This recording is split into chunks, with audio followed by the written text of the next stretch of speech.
Planning Commission meeting will come to order. We will first call the roll. Mr. Grady? Here. Ms. Lazaris? Here. Mr. Waters? Here. Ms. Heimstreet? Here. Ms. Silva? Here. Dr. Mason? Here. And Mr. Holman previously informed staff that he would be unavailable for this evening's meeting. All right, next on the agenda is correction and approval of minutes from our last meeting on August 26th. Are there any objections to the minutes as written and shared? Any objections? No objections? If there's no objections, corrections, or edits, the minutes from August 26th, then I'll declare them approved. Okay, we'll move on. Next on the agenda, number 4, questions and public comment. Individuals who have registered to speak are invited to address the Planning Commission at this time, so please state your name and address when you're called or when you come up to the mic to make your comments. No action will be taken for items not listed on the agenda, and each speaker is limited to 3 minutes. Please note that if your comments pertain to the public hearings, and there's multiple of them later on, do you want me to pause? Can you hear? Then wait until those public comments happen later on, okay? That said, specifically for item number 9, the recommendation for rezoning the property on East Tyranena Park from single to multifamily, if you would like to speak on that particular item, then now would be the time to speak, unless you're making a presentation. So any public comment, now is the time.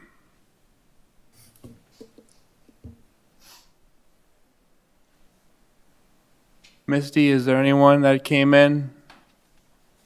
Nobody registered online. There's no. We've seen no public comment. We'll move on to the next agenda item. Is that okay? So now we're on to item number 5. A public hearing regarding the conditional use permit request from Andrew Meyer and Melody Fisher Meyer for the purpose of filling and grading within 300 feet off the shoreline of the property located on 353 South Ferry Drive in Lake Mills. So, Drake, I'm gonna have you lead us off on all the items tonight, and then you can delegate as you feel. Sound good? Sure, I'm going to let Attorney Drescher walk us through this one. All right. Good evening, Plan Commission. This is a conditional use permit for grading within 300 feet of the ordinary high water mark. That activity does require a grading permit or a conditional use permit under our local ordinance. I think this is for a garage that is going to be set off from the principal residence, the primary structure on the property. The petitioner is going through a variance process to get approvals for the placement of that garage. And this was the most convenient Plan Commission meeting to address the conditional use permit on. So it's a little bit of a, we've approved a number of these. They've gone through the appropriate process to receive the conditional use permit. It really is a question of whether or not they receive the building permit for the placement of the garage and whether or not they ultimately need the conditional use permit if they go through with construction. So I think there's a question there. Otherwise, the petition is, the application is put together appropriately. The request is within ordinance and staff's recommendation to approve the conditional use permit. Okay, thanks. I believe the plans and everything was attached to the Plan Commission agenda. Correct. So if you have any questions, if you had a chance to review, I'm certainly available to do what I can there. Thank you, Mr. Drescher. What we'll do now is open it up to public comment on the conditional use permit request. So if you can please, if you have any comments, please come to the podium, state your name and address for the record. Anyone would like to speak on behalf of this item right now? Okay.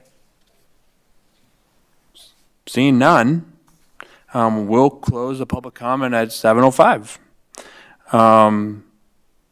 Would the applicant be interested to make a comment now either? No? Not necessary if needed? Okay, great. So we are now on item 6 of our agenda, where our commission can either enter discussion, ask questions of staff, discuss concerns, suggest changes.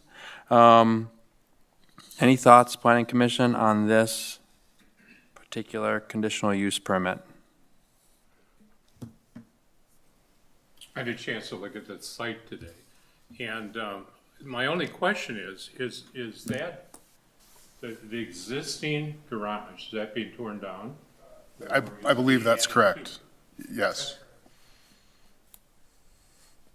What was the answer? Yes, it's being torn down. It is being torn down. Okay, it's not being added on to. Thank you. Any other questions, thoughts? Not seeing anything? Okay. I'll make a motion to approve city council resolution pertaining to 353 South Ferry Drive. I'll second that. All right, it's been moved by Mr. Waters and to approve the resolution as written, seconded by Ms. Silva. Any, or Ms. Heimstreet, was that Ms. Heimstreet? I'm sorry about that. That's okay. Ms. Heimstreet. Any other questions, debate? No? Okay, seeing none, I'll ask for a roll call vote. Ms. Lazaris, Aye. Mr. Grady, Aye. Mr. Waters, Aye. Ms. Heimstreet, Aye. Ms. Silva, Aye. Dr. Mason. Aye. Motion passes 6-0. Okay. We are now on to number 7. A public hearing regarding the resolution 25-1, an amendment to allocate funds annually from TID 3 to TID 8. I suppose if I can kick that off to Drake, is that all right? Sure, I'm going to pass it off to Mr. Lewis from Eden Hunt to kind of walk us through this project plan amendment proposal. Good evening, members of the Plan Commission. I'll be pitch hitting for Dustin tonight. What we have, What was your name one more time? Mike Lewis. Thank you, Mr. Lewis. So tonight, and if I may share my screen, is the proposal to amend TID number 3 to do an allocation amendment, which would provide funds from TID number 3 to TID number 8. Perfect. So just a little background of what's been done to date. Per state statutes, letters to taxing jurisdictions have been sent out, and the first joint review board meeting was held on October 22nd. At that meeting, it was a non-action item. It was just a presentation to familiarize themselves with the amendment to the project plan, ask questions, and then there will be a second meeting should this group and council approve it. So the amendment itself is, and I'll kind of orient everybody here, TID 3 is in red and is an older TID. It was first created in 2006 as a blight elimination TID. And then TID 8 is newer, created in 2020. That's the one in blue. It contains the historic downtown. So an allocation amendment with the Department of Revenue for this TID would allocate funds annually. Currently, that amount is $110,000 annually for the remaining life of TID 3, and those funds would go to help offset project costs and others at TID 8. So TID 3 is set to meet its financial commitments in 2026. That's when the last debt obligations will be fulfilled. After that, it's generating surplus. And it's this proposal to take some of that surplus and give it to TID 8. So Dustin and Sam Bell, the Director of Finance, put together a pro forma to look at that impact to TID 3. With this amendment, there is no change to the TID 3 borders, no change to the boundary or its projects. Similar, no changes to the boundaries of TID 8. It's simply just a allocation of monies from one TID to the other. So just a note, the $110,000, while recommended by staff, can change. That is up to you all and eventually the city council. Statutorily, the amount only needs to be recorded with the council's approving resolution. So if you chose to change that amount, it would be open for discussion as well at council. So there is an approving resolution tonight. Should it be recommended for approval tonight, it'll go to city council on the 4th, and following that, the joint review board on November 20th.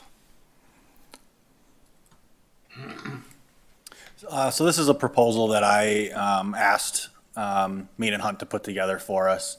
It's essentially the TID number 3 is past any type of life where it can provide any type of incentive really in effectively within its boundaries. And so because of the way that the TID 8 is set up as a downtown TID, a blight remediation TID, that TID is allowed to accept funds from others.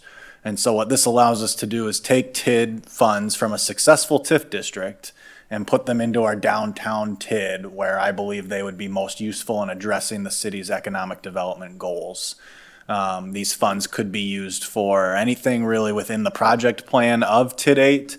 It could be used to assist in redevelopment of the Century site and other things to benefit the downtown that are TIF eligible expenses. As he stated, the revenue is currently projected to be $110,000 annually in surplus. So you get to just over, by the end of the life of the TID, I think it's about $1 million that would be deposited. Before we get to city council, we'll do kind of one final look at the TID and its financial settings, see if that should be adjusted at all.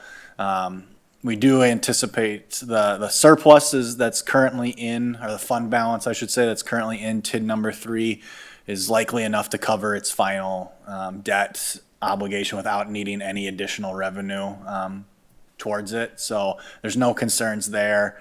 Then TID 3 would be able to continue throughout its life, donating to TID 8 and then eventually expire at its normal designated time, I believe in 2034.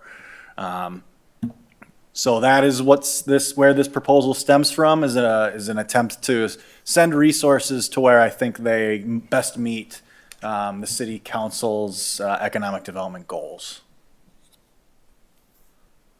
Okay. Any other thoughts?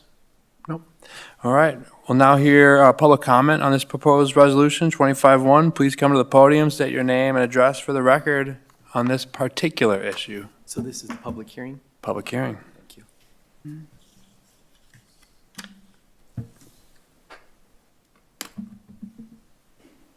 Anyone on this particular issue? Misty, anyone online?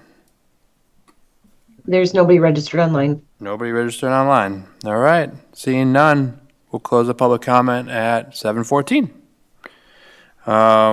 We are now on item 8, our agenda, where our commission can enter into discussion and ask questions on staff about this particular issue. Any thoughts on this amendment to allocate funds annually from TID 3 to TID 8 from the planning commission? I just found it interesting. I didn't know you could move from one to the other. Not that it's wrong or anything or object to it. It's just I wasn't aware of that. So the allocation of funds, 110,000. Who approves the fund allocation?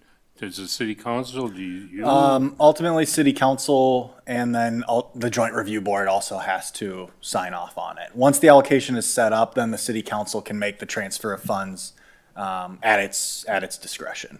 But to approve the ability to transfer funds. It still requires approval from the city council and then the joint review board. Thanks. All good. All right, with that, I'll make I a have motion. one question. Do you have a question? If you, right before, you have anything?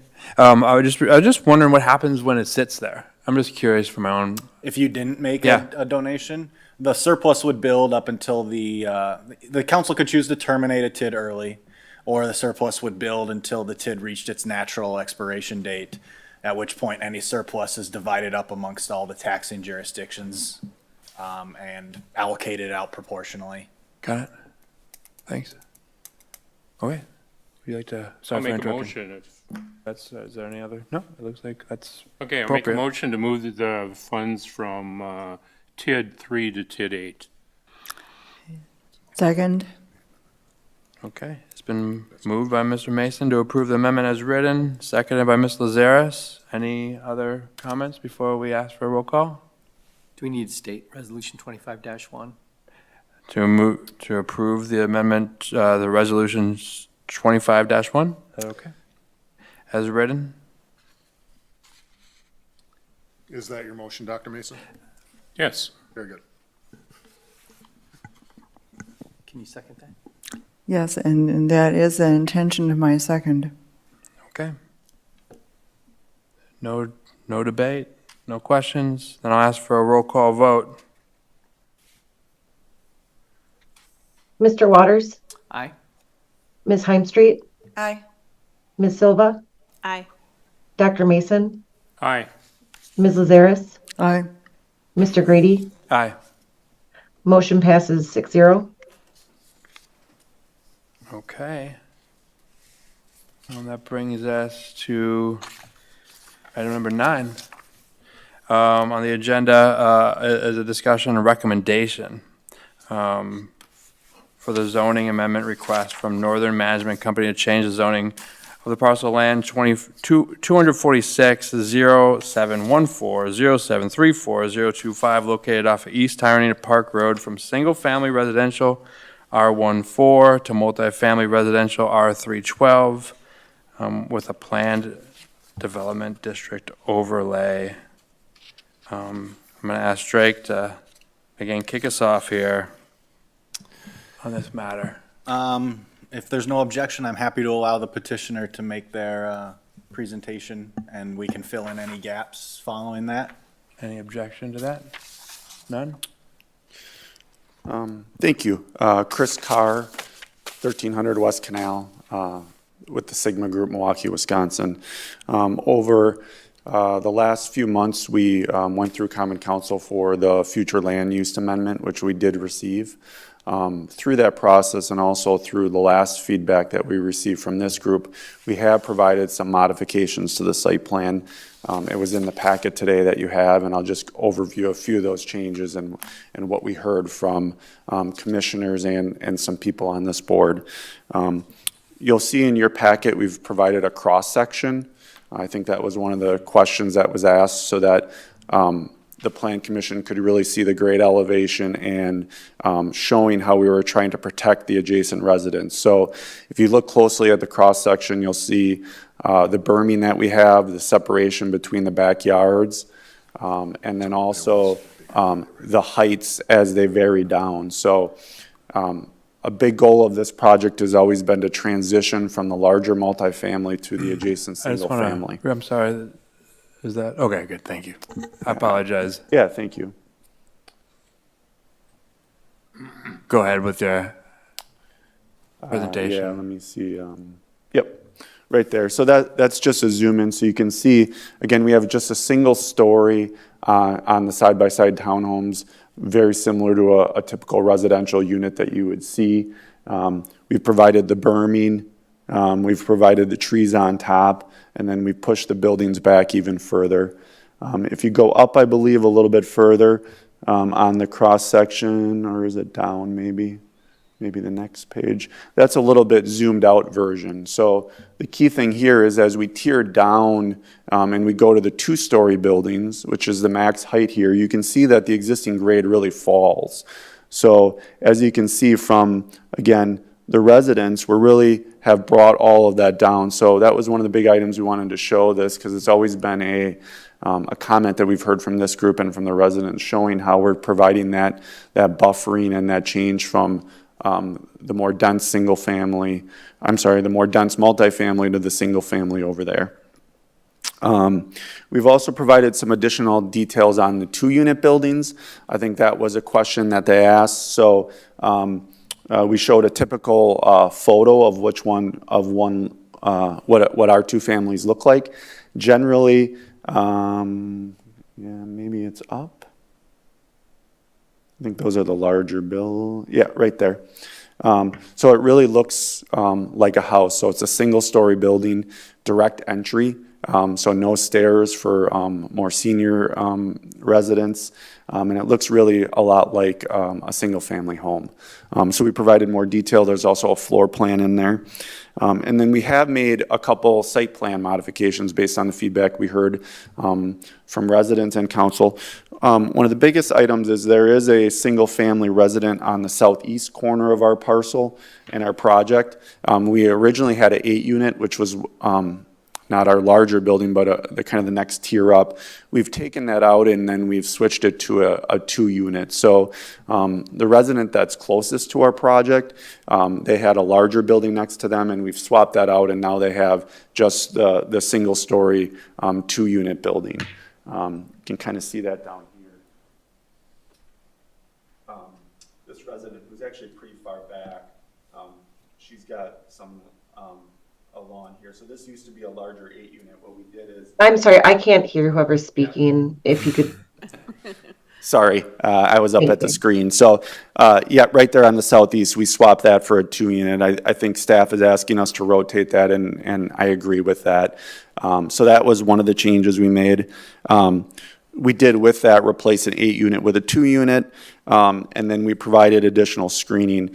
One of the comments that we received from a commissioner was we were showing some of our garbage and dumpsters a little bit closer to the residents down there, so we swapped all that out and pushed it up north. We've added some additional L screening around the residents so that we provide additional buffering from them. And then, although it's a little harder to see, we did bring a sidewalk on the west side of Brewster because there was a reason that we had a request to provide a pedestrian connection out to the county highway. And to really kind of provide more of that neighborhood feel. There is no sidewalk right now, but that doesn't mean there couldn't be in the future. So really what we were trying to do is address all the comments we've received to date. As this team knows, we've worked very hard with both staff and the members here to do that, and we think we've addressed it, and we're hoping to move forward. This is our first level, and then this will allow us to move forward to final engineering and final elevation. So I'm here to answer any questions, but that's kind of the history of what we've done over the last few months, and looking hopefully for approval here to help us keep moving forward. Thank you. Okay, thank you so much. Appreciate that. Any other thoughts from staff before? No? Brian Carranza is here with Mead and Hunt. He can provide some additional insight. Yeah, so as you can see, there is a resolution or a motion here for you guys on the rezone. We did also provide a staff memo that highlights some additional recommendations. I'm going to pull that up and we can sort of talk through some of the key points here.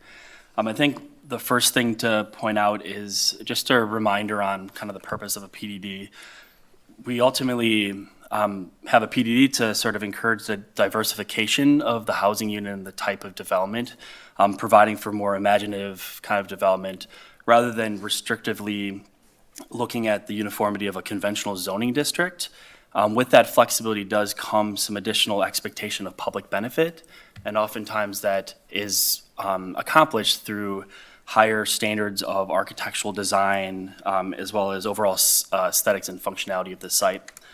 I think the other thing to remind and remember is as this body went through the comprehensive plan process, there was some priorities set for housing development. And key to that would be a mix of housing types and sizes, incorporating missing middle housing specifically, which is that type of housing that bridges the gap.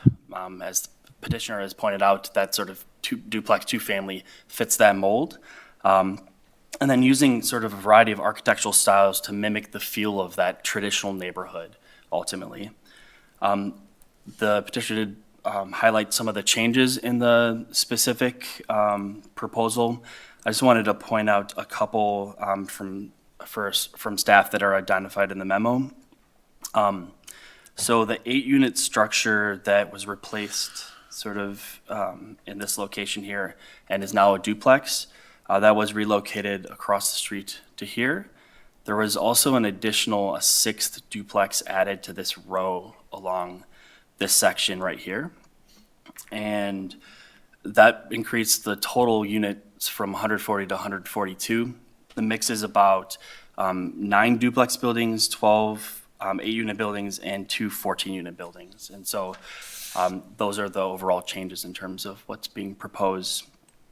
I will absolutely contend the fact that the petitioner has diligently worked with city staff to really highlight and focus on those priorities that we just spoke to. So they've been working really hard to make sure we meet those.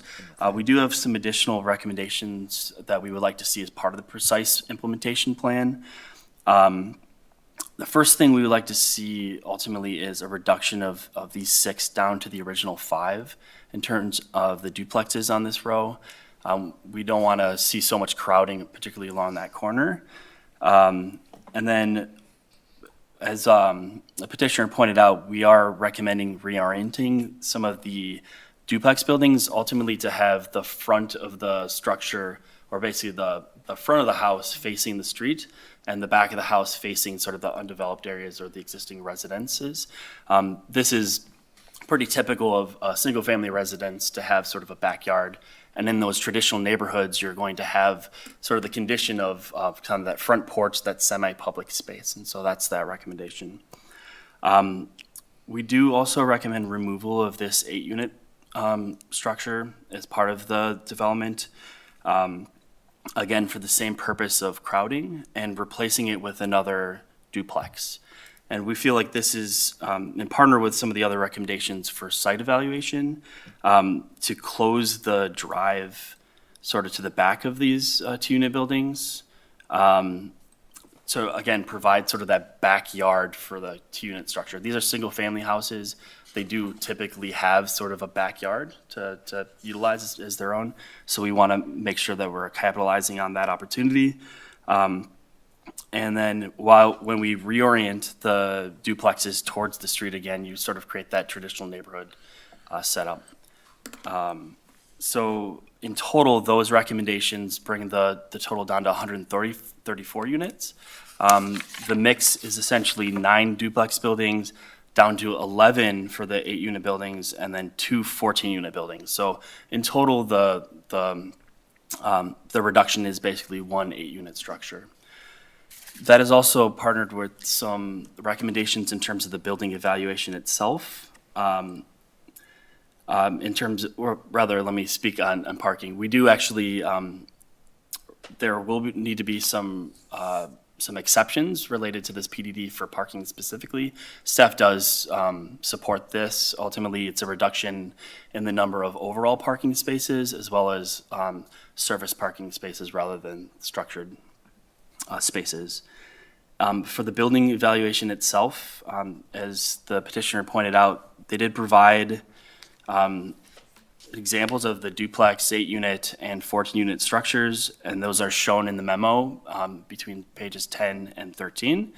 And those are shown alongside some other recent developments of similar type structures in Lake Mills and in the region. Staff feels that these examples that are provided don't necessarily meet the threshold for the architectural quality and style that we're looking for in terms of a PDD, and also what has been done elsewhere in Lake Mills recently. So we recommend using Summer Ridge and Park Reserve as development sort of benchmarks, examples to sort of match the architectural quality that has been done recently in the city. And these developments really focus again on having masonry at the corners, horizontal and vertical variation, and other architectural detailing to try to create that, again, the traditional neighborhood feel. Rather than a multifamily development, you're walking down the street, you feel like the large massing has been broken up by some of those detailings. Ultimately, staff does recommend, the Plan Commission recommend approval of the rezone. We do have those conditions outlined in the memo. We are specifically looking for your feedback to make sure staff's recommendation aligns with your thinking on this related to the 134 unit reduction from 142, basically removing that 8-unit structure. And then also feedback on the commentary on the architectural style and rather the level of quality that is expected for the development moving forward. And these are really to help the applicant develop their precise implementation plan, so when it comes ultimately for approval, it is aligned with what your thinking is. So, thank you. Thank you, Mr. Carranza. So Planning Commission, we're going to we have this motion 25-10-1 for this rezone. Any questions to our applicant, to our staff? Any thoughts? Questions? What was the final number of duplexes? 9, 11, what? Yeah, 9 duplexes. 9. Yep. 9 duplexes. Have the neighbors been informed of what's going on? Because there was a lot of discussion last time. They had various opinions about what was happening. So they've been informed what we're. I think a little bit of procedural history here is appropriate. On July 22nd, in front of the Plan Commission, there was 2 hearings held with regard to the subject property. Those hearings, one were regarding a future land use amendment, and then the second one was regarding this proposed zoning change. The future land use amendment was heard, hearing on that day. It proceeded to the city council. The city council vacillated on the topic, but they ultimately approved a future land use amendment to Planned Neighborhood. Now, Planned Neighborhood can accommodate many different types of residential structures, many different activities, from multifamily down to single family. Feedback was heard at that point in time, not during a hearing at the city council. The hearing was held here. But ultimately, a future land use amendment was approved, designating this property in the future land use map as Planned Neighborhood. The zoning amendment hearing was held the same date here. That was basically tabled after the hearing. The Plan Commission didn't take any action on the zoning amendment itself, and it's kind of sat in limbo until after the Planned Neighborhood future land use amendment went through, and now is your time to address and focus on the feedback that you heard at hearing that night and comment to the petitioner what you would like to see or what would convince the Plan Commission to recommend the proposed zoning amendment or not. That's where we're at. Does that kind of answer your question? Yeah, okay, We're not yeah. holding a subsequent hearing tonight. That specific requirement has been fulfilled. Yeah. Well, our concern, I think, if I can speak for the group, was the transition. And that appears to be addressed, finally. Yeah, we've worked very hard on that. We've heard that throughout, and we've tried to show that, and we've worked with staff. We've heard you. So yes, it's been something that has been pushed in, and we've done a lot for it. Any other thoughts? So as far as the photos you were showing of like I think they were 14, it's 8 units and 14 units. Did you say the architecture's going to be changed? It's not going to. Yeah. Generally, and I'll let. I don't believe we understand that that they want some more interest in the architecture, and we do plan to do that. I believe that will be a part of the precise implementation plan. So we do understand there's an expectation moving forward of a higher end architectural, and we plan to do that in future submittals. Yes, but we have heard that. Yeah, the PDD overlay has kind of two processes you can go through. There's the consolidated GDP and PIP, so general development plan and precise implementation plan.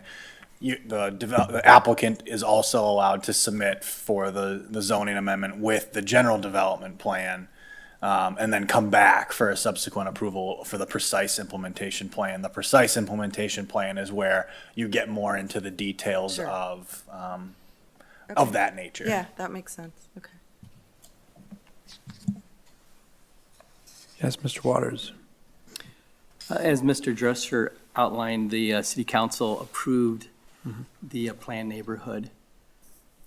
When you look at the comprehensive plan, which was developed by this Plan Commission, and approved by city council, on page 635, it defines the planned neighborhood, and it goes on to comment that it maintains a balance of housing types, single, two, and multifamily within each planned neighborhood to ensure a minimum of 55 to 65% of single-family residents and between 10 to 20% in two-family housing and the remainder in mixed residential in a given neighborhood. As you look at this proposal, it falls way short of the 55 to 65 single-family residents. It does address the two-family housing because it comes in at 12.7 with the original projections. That would leave multi-housing at around 35%, which it's at 87 in this proposal. So there's a vast difference between this proposal and what is defined as a planned neighborhood in the comp plan.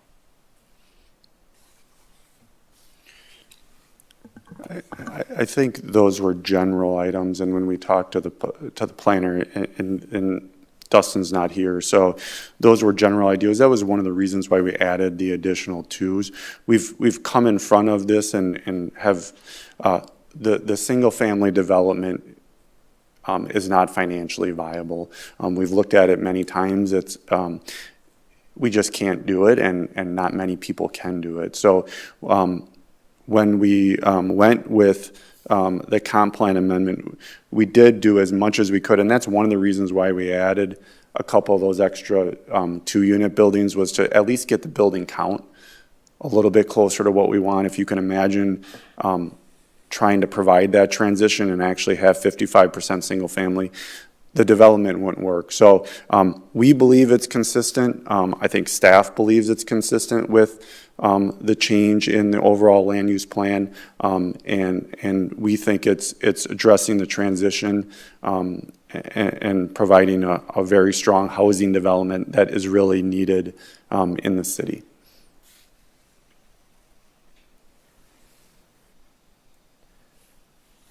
Planning Commission, any other thoughts? No. I mean, I just will say, at that meeting, there were suggestions made, I think, for the most part, almost entirely, like those suggestions, I believe, showed up here. I, for one, am not interested in consistently changing goalposts on people. So I appreciate you for meeting that.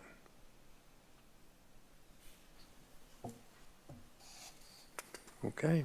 Any other thoughts, questions? We're gonna, our options for this matter in front of us, which I believe is 25, 10, 1, motion to rezone from single family to multifamily on this particular property. Our options, approving the amendment as written, modifications or conditions, denying it, continuing on. Planning Commission, if there's no further thoughts, questions, concerns, Opening it up to a motion.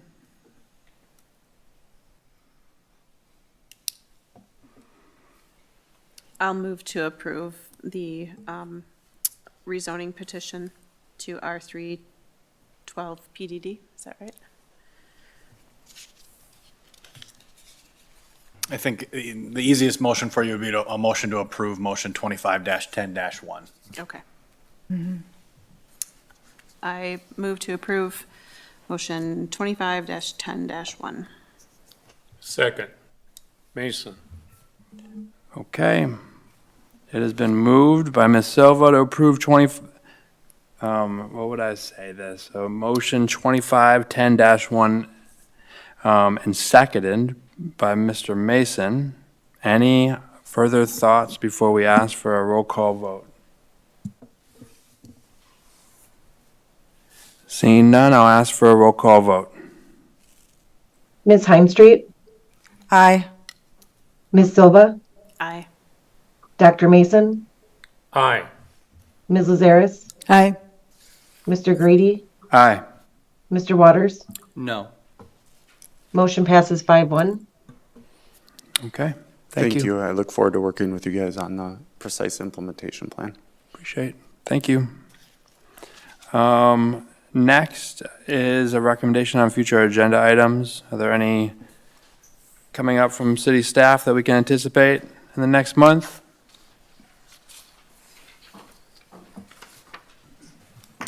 None at the top of my head. I anticipate we will. I will be reaching out to the Plan Commission for the December meeting to determine if we would like to reschedule from the December 23rd date to perhaps the Thursday before, December 18th, in the event that there are petitioners looking for action that are timely. So I guess keep that date in mind.